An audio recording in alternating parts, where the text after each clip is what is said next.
टोपी पहनने वाले मुसलमान नहीं होते हैं। मुसलमान शब्द बना है दो शब्दों से, मुसल्ला और ईमान।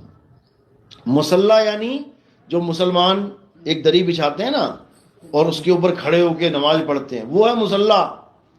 और एक है ईमान, यानी ईमानदारी।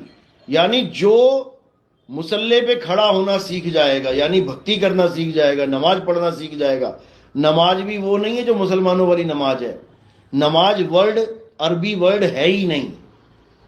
मैं जाता हूं दुबई में या अरब देश में कहीं जाता हूं, अगर बोल दो ना मुसलमानों को कि नमाज कहां पढ़ी जाती है, उनको नमाज का मतलब ही नहीं पता।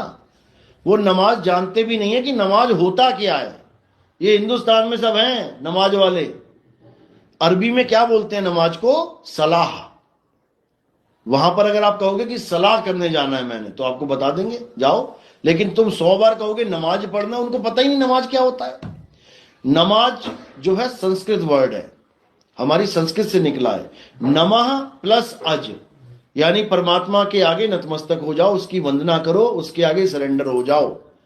तो ये नमाज वर्ड वहीं से आया है। तो गजवाए हिंद कहां से निकला है? हदीसों से निकला ये वर्ड। और उन्होंने कहा कि हिंदुस्तान से ही वो मुहिम छिड़ेगा जो पूरे विश्व को एक कर देगा। उसके बाद ये लड़ाई झगड़े, ये मार काट, ये धर्म के नाम पे जितने दंगे हो रहे हैं, सब बंद हो जाएंगे और सारी दुनिया के लोग एक हो जाएंगे। अब एक करने के लिए कैसे करेंगे? एक बड़े बड़े संत आए हमारे देश में।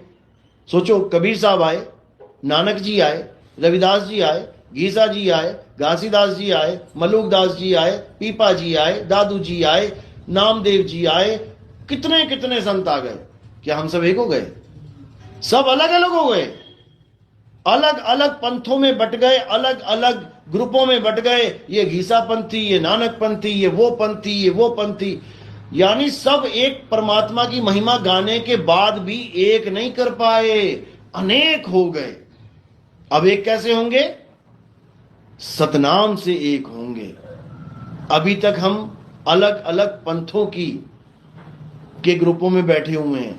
अब हम सतनाम के झंडे के नीचे आएंगे। सब संतों की वाणियों में एक ही शब्द सेम है, और वो क्या है? सतनाम। आप पूरे भारत के संतों के ले लो, गाइडेड पूरा गाइड जो उन्होंने किया ले लो, सारी वाणियां ले लो। केवल एक सतनाम एक ऐसा वर्ड है जहां पर सब एक हो जाते हैं। बाबा नानक भी कह रहे हैं सतनाम वाहिगुरु, कबीर साहब भी कह रहे हैं सतनाम। आप इनकी गीसादास जी की वाणियां पढ़ लो, तुम्हें सतनाम मिल जाएगा। आप दादू जी की वाणियां पढ़ लो, तुम्हें सतनाम मिल जाएगा। आप किसी भी संत की वाणी पढ़ लो, आपको सतनाम मिल जाएगा। अब एक होने का केवल एक ही रास्ता है। क्या है? उस सतनाम को जान लो। जैसे तुमने सतनाम को जान लिया कि सतनाम क्या होता है, भाई साहब आप एक हो जाओगे। और ये केवल संतों को एक नहीं करेंगे, ये पूरी दुनिया को एक कर देंगे। क्योंकि सारी दुनिया में जितने भी संतों ने जितने भी धर्म बने हैं, ये सब सत्य को ही लेके बने हैं। हिंदुओं ने कहा ईश्वर सत्य है, मुसलमानों ने कहा अल्लाह अल हक, मुसलमान फकीरों ने कहा अनल अल हक, अनल हक तक बोल दिया। यानी एक कह रहा है कि अल्लाह सत्य है और एक मुसलमान फकीर कह रहा है मैं ही अल्लाह हूं, अनल हक। उसको फांसी पे चढ़ा दिया, उसको जहर पिला दिया। अब वो ये समझ नहीं पाए मुसलमान की अगर उसने ये बोला है तो क्यों बोला है, ये नहीं समझ पाए। हमारे ऋषियों ने भी बोला, एक ने कहा कि एको ब्रह्म द्वितीयो नास्ति और दूसरा कह रहा है अहम ब्रह्मस्मि। समझ रहे हो? एक कह रहा है कि एको ब्रह्म यानी परमात्मा एक है, दो नहीं है, और एक कह रहा है अहम ब्रह्मस्मि, मैं ही ब्रह्म हूं। अगर वो कुछ बोल रहा है तो कुछ तो उसको मिला है, तभी तो बोल रहा है। लेकिन जो नहीं समझ पाते वो उनको फांसियों पे चढ़ा देते हैं। ये जितने भी कत्लेआम हुआ है संतों के साथ, पता है क्यों हुआ है? कारण क्या है? अच्छी बातें बता रहे हैं तो फिर इनको वसूलियों पे क्यों चढ़ा दिया? क्योंकि इन्होंने ये बोल दिया कि मैं ही सत्य हूं, मैं ही सत्य हूं। यानी जिसको मैं ढूंढ रहा हूं वो मैं ही हूं। उन्होंने जैसे ही ये बोला, अब ये अज्ञानी जीव समझ नहीं पाए। ये क्या सोचने लगे? अरे ये खुद को परमात्मा बता रहा है, ये खुद को अल्लाह बता रहा है, इसको टांग दो ऊपर। अरे तुमने उसके शरीर को टांग दिया, उसे थोड़ी टांग दोगे। जो आत्मा हो गया तुम उसको क्या टांगोगे? लेकिन लोगों को ये बात समझ में नहीं आती। यही ईसा मसीह ने कहा पहले ईसा मसीह ने कहा I am son of God, मैं परमात्मा का पुत्र हूं, परमेश्वर का पुत्र हूं। यहां तक तो मामला ठीक रहा। जब उसने कहा I and my father is one, तब मामला बिगड़ गया। यानी उसने कहा मैं ही मेरा पिता हूं, यानी मेरा पिता और मैं एक ही हैं।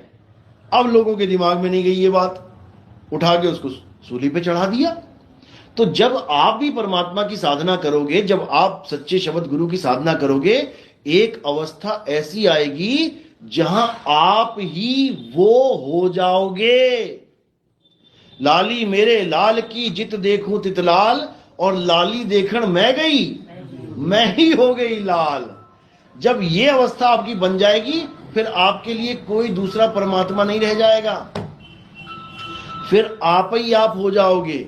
आपे आप रहेला साधो भाई, आपे आप रहेला, अरे ना कोई गुरु ना चेला साधो भाई, आपे आप रहेला। तुम ही तुम हो जाओगे, तुम्हारे सिवा कुछ होगा ही नहीं। यही कबीर साहब ने समझाया, हम हैं शब्द शब्द हम माही, हमसे भिन्न और कछु नाही, शब्द न भिन्न से देही, कहे कबीर हम शब्द सनेही। यानी जब तक आपको ऐसा गुरु नहीं मिल गया जो आपको आपके साथ जोड़ दे, जब आप अपने साथ जुड़ गए तो आपके लिए बाकी कुछ बचा ही नहीं, कुछ नहीं बचा।